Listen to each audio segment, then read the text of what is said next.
I dropped a 20-cent packet of active dry yeast into 12 feet of water near a submerged brush pile on Lake Ouachita, Arkansas.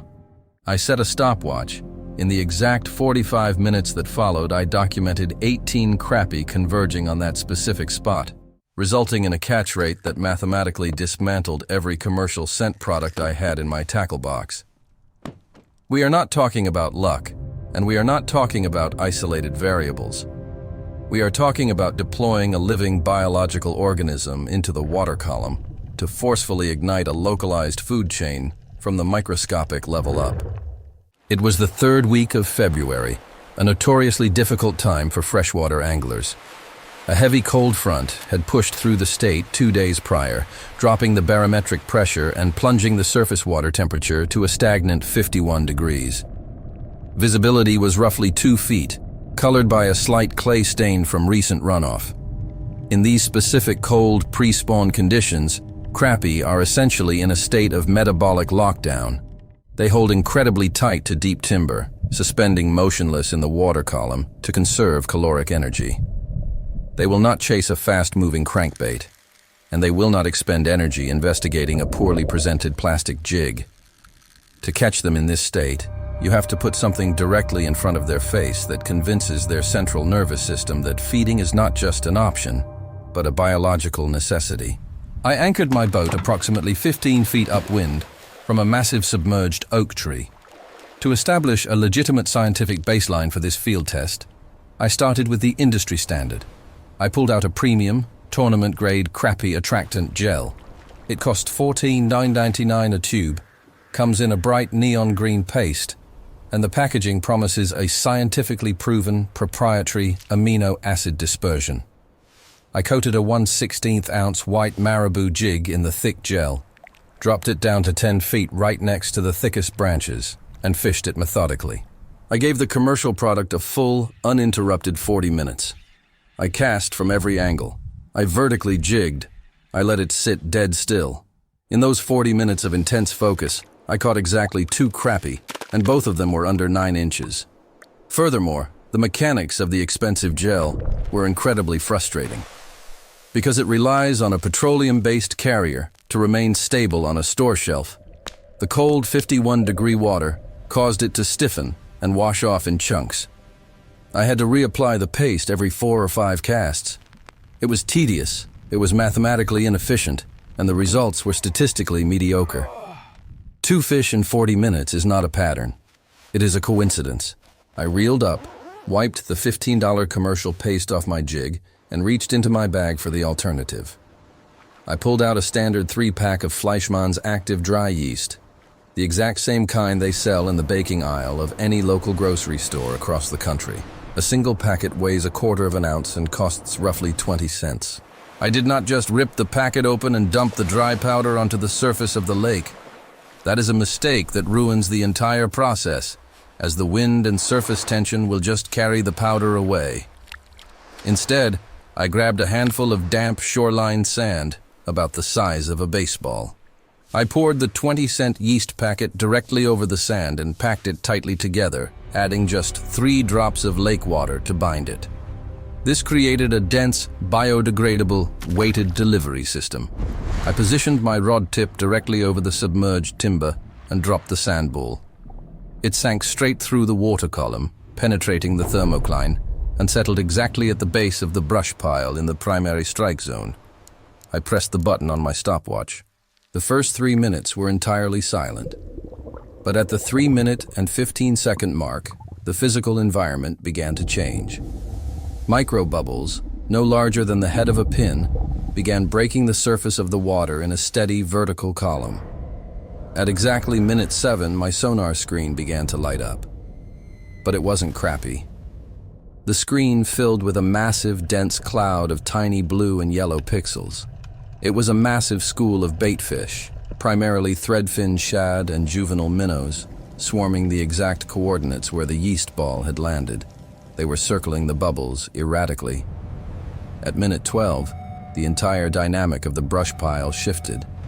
The large, distinct red arches appeared on the bottom of the screen. They were pushing up vertically from the deeper timber, intercepting the baitfish cloud. the crappie had officially arrived, and they were hunting. I dropped the exact same 1/16 ounce white marabou jig back down to 10 feet. I used absolutely no commercial gel this time. It was just bare feathers and a hook entering the yeast cloud. At 14 minutes and 20 seconds, the rod tip didn't just dip, it was pulled downward with violent aggression. I set the hook and pulled a 12-inch white crappie into the boat. At 17 minutes flat, before the jig even reached the 10-foot mark, the line ticked sideways. I set the hook again, an 11-inch black crappie. By minute 25, the dynamic had shifted from fishing to catching. I was no longer waiting for bites.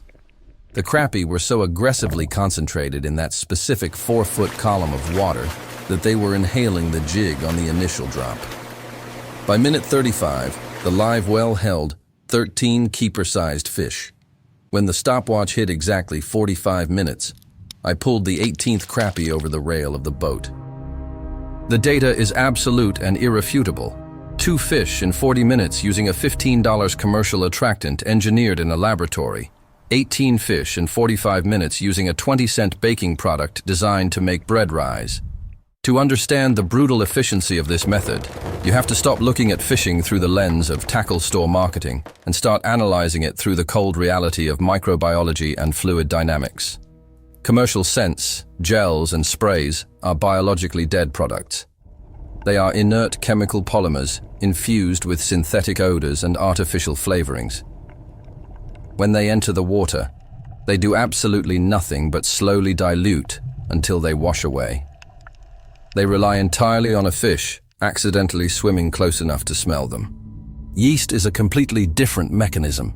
Inside that 20-cent paper packet is a dormant living colony of Saccharomyces cerevisiae, a powerful single-celled fungus.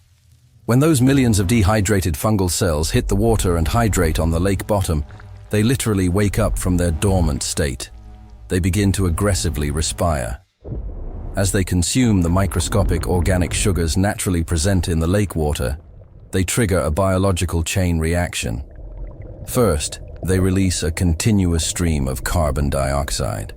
This creates those tiny microbubbles I saw at the 3-minute mark. As these bubbles rise, they generate low-frequency acoustic vibrations in the water. To a predatory fish's lateral line system, the physical displacement of these specific microbubbles perfectly mimics the acoustic signature of struggling insects or dying baitfish. Simultaneously, the living fungi exude a massive expanding cloud of active bio-enzymes, complex proteins, and raw amino acids. You are not just putting a scent in the water, you are scientifically simulating a localized phytoplankton bloom. In any aquatic ecosystem, when a plankton bloom occurs, zooplankton and microinvertebrates rush in to feed. When the zooplankton swarm, the shad and minnows rush in to eat them. And when a dense, frantic ball of baitfish congregates in one spot, the crappie's chemoreceptors lock onto the massive spike in biological activity. By dropping a living organism into the water, you are artificially igniting the entire base of the aquatic food chain in a 10-foot radius. The crappie don't just smell food. Their entire sensory nervous system is telling them that a major, multi-species feeding event is happening right now, and they are missing it. It completely overrides their cold water lethargy and forces them into a competitive feeding frenzy. The financial and biological math here exposes a fundamental flaw in the modern tackle industry. A retail crappie attractant relies on selling you the illusion of life. The industry packages dead, shelf-stable pastes in bright neon tubes. They spend millions of dollars on professional tournament endorsements, glossy magazine ads, and flashy packaging to justify charging you $15 a pop for a product that dilutes into nothing in 5 minutes. Meanwhile, a 20-cent packet of active dry yeast delivers actual, breathing biology. It actively alters the localized water chemistry. It builds a self-sustaining food chain from the microscopic level up, keeping predatory fish locked into a single piece of structure for nearly an hour. The fishing industry cannot patent a naturally occurring living fungus, and they certainly cannot justify a $15 price tag for something you can buy in the baking aisle for the spare change in your pocket. So they completely ignore it. They bury the biology under layers of plastic lures and marketing campaigns, hoping you never figure out that the most effective attractant in the world is already sitting in your kitchen pantry. If you are interested in the raw physics of water and the actual sensory biology of fish, consider subscribing to the channel. Have you ever noticed fish reacting to natural biological events, bubbles, or unusual triggers in the water? Tell me your story in the comments below. I read every single one of them.